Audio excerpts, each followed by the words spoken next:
Good morning, televiewers. Welcome to another edition of Qatar Prime Brief on My Media Prime TV. It's a program where we get to tell you about everything that is happening out there in Qatar. The 2022 World Cup has kick-started, like we all know, and there's been a lot of drama which has unfolded there in Qatar, especially in Doha, in the different games that were played, especially the games that were played yesterday. And that is why Qatar Prime Brief is here to give you an insight or a preview, or review rather, of the games that were played yesterday, and that and many more will be yours on today's edition of the program. I am your host, Macdella, Eyong Bisong. But before we get to tell you about all the drama that took place yesterday in Qatar, let us first of all connect with our correspondent who is out there in Qatar, Akantwi Ayamba. Yesterday, he actually showed us the atmosphere, how the atmosphere was, especially the game concerning Saudi Arabia and Argentina. But then let's hear from Akantwi Ayamba at what he had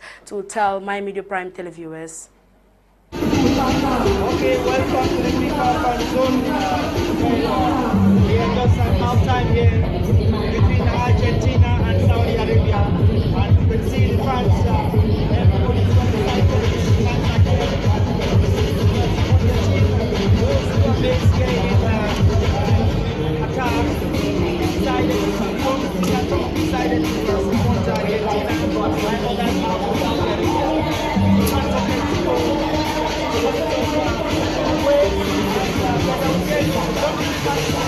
Apart from Argentina,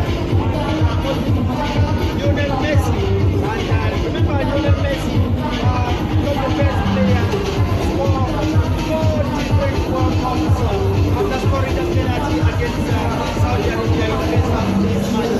So it's a very, very interesting match. Fans are going out there, getting coffee,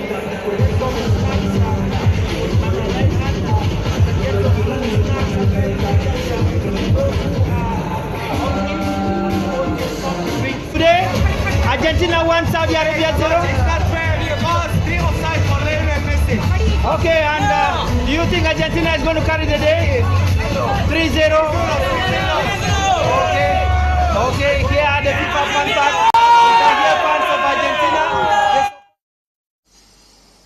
And that's the excitement that took place yesterday out there in Qatar. Yes, so many people were excited, but then it was a very shocking game yesterday between Argentina and Saudi Arabia. The Saudi Arabian side actually defeated Argentina by 2-0. We actually had one of Africa's representatives too, who played their very first opening game yesterday in the 2022 World Cup in Qatar. We are talking about Tunisia, who held Denmark to a 0-0 draw. We also had Mexico, who actually played out a 0-0 draw with Poland.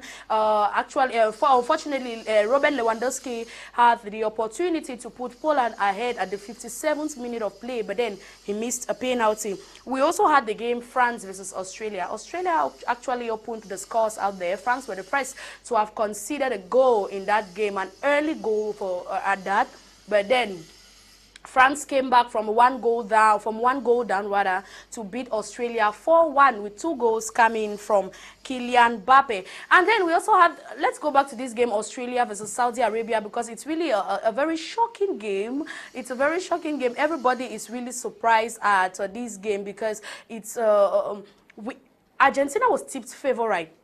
For sure, Argentina was tipped favorite to be the winners of this encounter, but then Saudi Arabia gave everyone the shock of its life, and that is why, ladies and gentlemen, the president of Saudi Arabia actually declared today a public holiday. It's not easy to beat a country like that. Of course, it's not easy. And let me just remind you too that it is Saudi Arabia who has ended Argentina's 36-game unbeaten run. So you can imagine a club that has been captained or is captained by Lionel Messi, who actually scored the lone goal for Argentina. He scored a penalty caught from the spot at the 10th minute of play to put Argentina ahead. But then there was a second goal which came in from the Argentina side, which was overruled by the VAR for being an offside. And then Lionel Messi netted the second. It was overruled as well he was considered to be in an offside position. That is why it was not the goal was not maintained, and that's how Saudi Arabia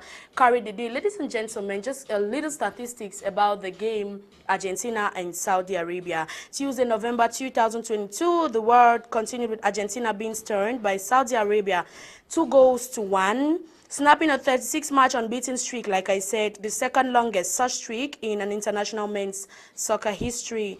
It was just small like this. Argentina was 1 match away from tying the 37-match record, yes, held by Italy with a win or a draw, which means that Italy is the only person who has kept that unbeaten run for a while. Argentina was supposed to match up, but then yesterday they actually lost to Saudi Arabia. That same match with Saudi Arabia was Argentina's first loss in a World Cup opener. Yeah, since 1990, a 1-0 defeat to Cameroon. That was when we are talking about in 1990 where Cameroon actually defeated Argentina 1-0, and since then Argentina has never lost an opening game. Argentina has appeared in every World Cup since 1990.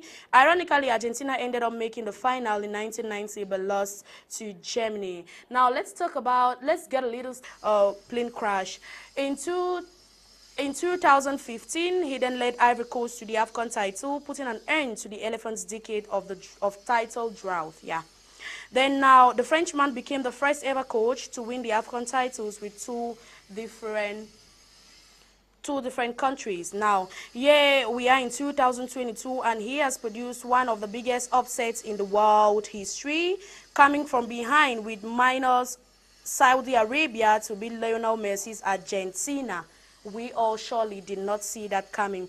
We also let us also take time to talk about the president of Liberia's son, George Weah. His son, Timothy Weah, plays for the USA's national team, and yesterday he has actually beaten his father's history. He doesn't play for Liberia, but he plays for the USA. Many would have expected that he plays for Jamaica, probably where his mother comes from, but then he chose the USA. And for the first time in history, the son of a sitting African president, George Weah, Timothy Weah, is playing for another country at the World Cup, the USA, and he even scored a goal. USA's 1-1 draw against Wales, he was the one who scored the lone goal for USA. Now, the Liberian president's son, Timothy Weah, scored America's first World Cup goal in 8 years. George Weah himself was an excellent footballer. That's true. It's obvious, and he had once been a Ballon d'Or footballer of the year. So it's no news that George Weah was an excellent footballer, and now he is the president of Liberia. We have barely a few minutes to be with you, but before we take leave of you, today is Wednesday, and definitely tomorrow Cameroon will be playing her very first opening game of the 2022 FIFA World Cup in Qatar, and Cameroon will be taking on Switzerland. Ladies and gentlemen, let's have a little insight of Cameroon. Cameroon has been training, they've been training out there in Qatar. We've been getting our correspondent Akatu Ayamba talk to the media or talk to the public, especially the televiewers of My Media Prime TV, giving us all the details of how it's happening out there.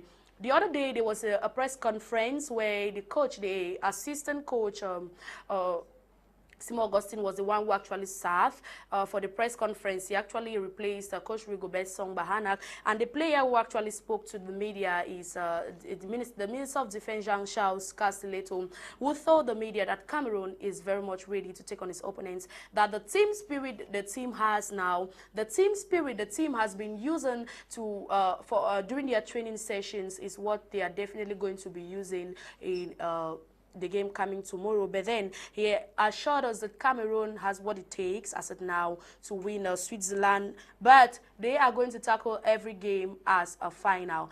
Then yesterday we actually had Eric Maxime Choupo-Moting and Brian Bemo speak to the public, and then they told us the same thing Castelletto told us, saying that Cameroon is very much ready, and there's going to be a lot of surprises.